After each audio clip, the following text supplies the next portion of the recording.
आज का बाइबल का वचन इज़ीकेल का ग्रंथ अध्याय 9 वचन 1 से 7 और अध्याय 10 वचन 18 से 22 और आज का सुसमाचार सन्मति के अनुसार अध्याय 18 वचन 15 से 20। इज़ीकेल का ग्रंथ अध्याय 9 वचन 1 से 7 और अध्याय 10 वचन 18 से 22।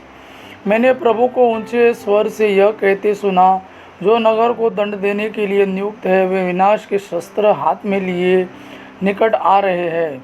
इस पर उत्तर के ऊपरी फाटक से होकर 6 व्यक्ति आ गए। नगर का विनाश करने के लिए उनके हाथ में शस्त्र थे। उनमें से एक छाल्टी के कपड़े पहने था और उसके कमरबंद में लेखन सामग्री की थैली लटक रही थी। वे आकर पीतल की वेदी के पास खड़े हो गए। तब इस्राएल के ईश्वर की महिमा जो केरूबों के ऊपर विराजमान थी ऊपर उठकर मंदिर की ढेली पर आ गई। प्रभु ने छाल्टी के कपड़े पहने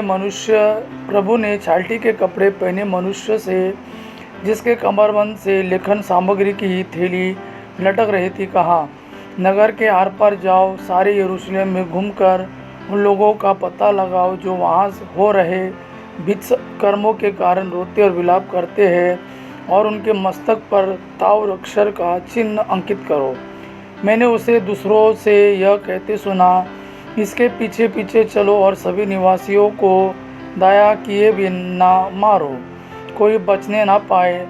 तुम बूढ़ों, नवयुवकों और नवयुवतियों को, दूध मुए बच्चे और स्त्रियों को दया किए बिना मारो, किंतु जिन पर ताव अक्षर का चिन्ह अंकित है उन पर हाथ मत लगाओ।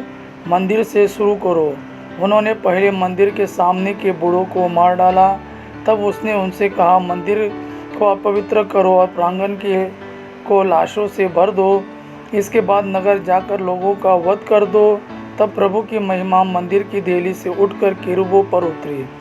केरूब पंख फैलाकर मेरे देखते जमीन के ऊपर उठे और पहिए भी उनके साथ चले गए। वे मंदिर के पूर्वी द्वार के पास उतरे और इज़राइल के ईश्वर की महिमा उनके ऊपर विराजमान रही। वे ही प्राणी थे जिन्हें मैंने कबार नदी के पास रहते समय इज़राइल के ईश्वर के नीचे देखा था, और तब मैं समझा कि वे केरूब थे।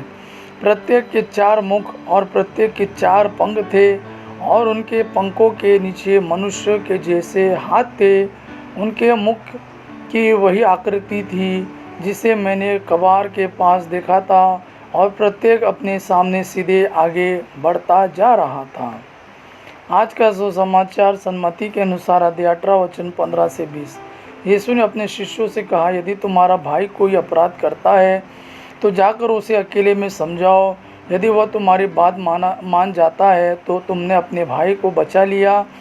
यदि वह तुम्हारी बात नहीं मानता तो और 2-1 व्यक्तियों को साथ ले जाओ, ताकि 2 या 3 गवाहों के सहारे सब कुछ प्रमाणित हो जाए।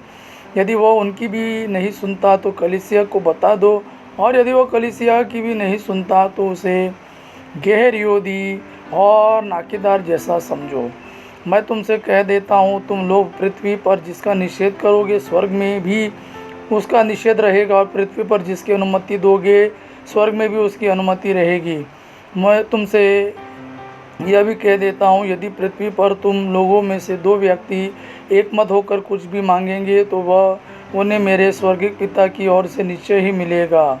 क्योंकि जहाँ 2 और या 3 मेरे नाम पर इकट्ठा होते मैं उनके बीच उपस्थित रहता हूँ। यह प्रभु का वाणी है। प्रभु को धन्यवाद। आबा पिता की महिमा और पुत्र यीशु का प्रेम आप पर सदा सर्वदा बना रहे। आमीन।